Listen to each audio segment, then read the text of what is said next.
Hello everyone, thank you for joining me for a very special Diecast Emporium video. Today I figured I would do a small how-to video.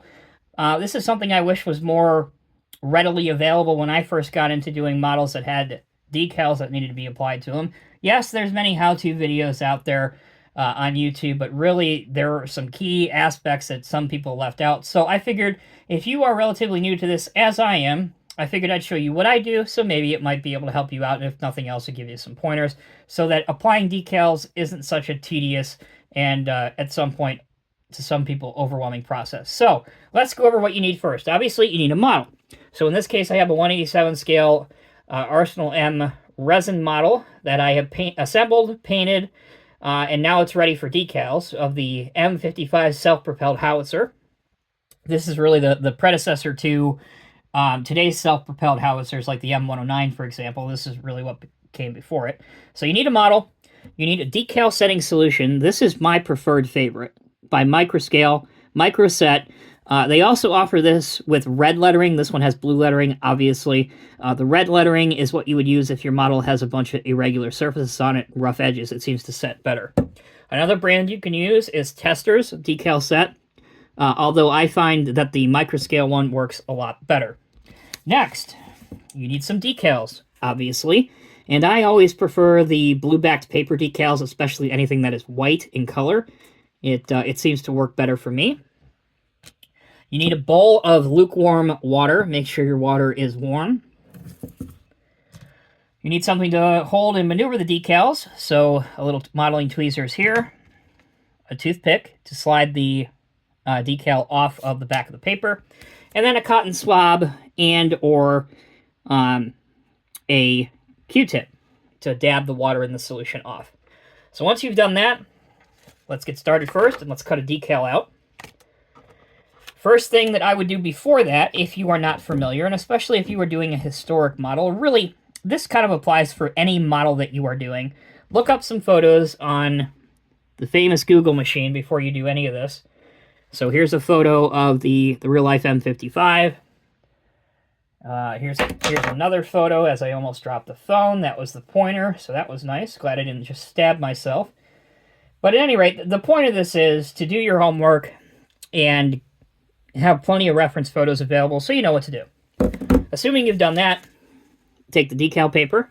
We're going to cut out a decal. Some people will tell you to cut as close to the decal as you possibly can. While that's not wrong by any means, what I have found that works a lot better for me is to actually give a fair amount of the blue paper space around the decal still there. And that's because as it's soaking, you can grab onto something and move it around without damaging the decal, or you certainly lessen the chance of damaging the decal. Once you have it cut out, grab it, as seen here, stick it in your lukewarm water. Now, depending on the decals you have, anywhere from 20 to 45 seconds is plenty adequate. Usually, it takes about that time for the decal to release from the paper. All right, so we've done that.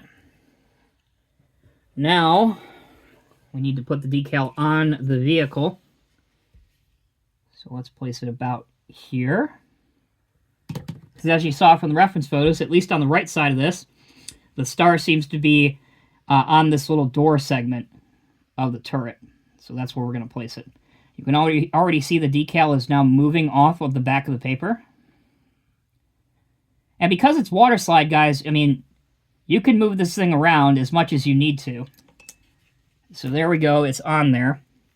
Now, we're going to make some adjustments so that we have it where we want to. We're going to zoom in really, really close, so you guys can see this. Okay. Make sure that we are focused on the tank. There we go.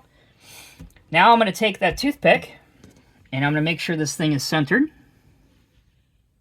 Again, you can move this thing around as much as you want to. All right, so for sake of the demonstration, that's pretty centered. It's where we want it. So, we open up one of our decal setting solution. Take a cotton ball first and dab off the excess water without lifting up the decal. So there you go. Most of the water is gone from it. Now, here's where you got to be careful. And it'll take a while for you to figure out just the right amount. Usually, a little dab will do you with this decal setting solution, especially a small decal like this. You're going to want to dab the decal itself and then dab around it. There we go. Make some final adjustments so it's straight. And there you go. So there is a water slide decal applied to a model. We're going to zoom out just a bit here. There we go. So there's a decal applied to a 1/87th scale model. The final step, if you want to, but since I'm not done with this model, I'm not going to do it in this video, is to apply some clear coat over it, which sets the decal permanently to the model. It creates a layer of glaze so that the decal doesn't become damaged over time. But I would make sure you're done painting before you set clear coat on it. That's really the final step. So anyway, that is how you apply decals to any model, particularly a plastic or a resin model. It does take a little bit of time to get used to it, guys. You know, if you're like me and your hands tend to get a little excited or shaky sometimes, this can be very, very frustrating, especially if you have older decals that are not the best quality. But just try and take your time and really enjoy the process, because when you get used to it, it actually becomes quite fulfilling and fun to do. You really feel like you're accomplishing something. I don't know, maybe that's just me, but for years I wanted nothing to do with decals because they frustrated the hell out of me. But hopefully, by watching this really dumbed-down simplification of the decal process, hopefully it might help some people out there too. And like I said, I wish I had a step-by-step video like this out there for me when I started to do it.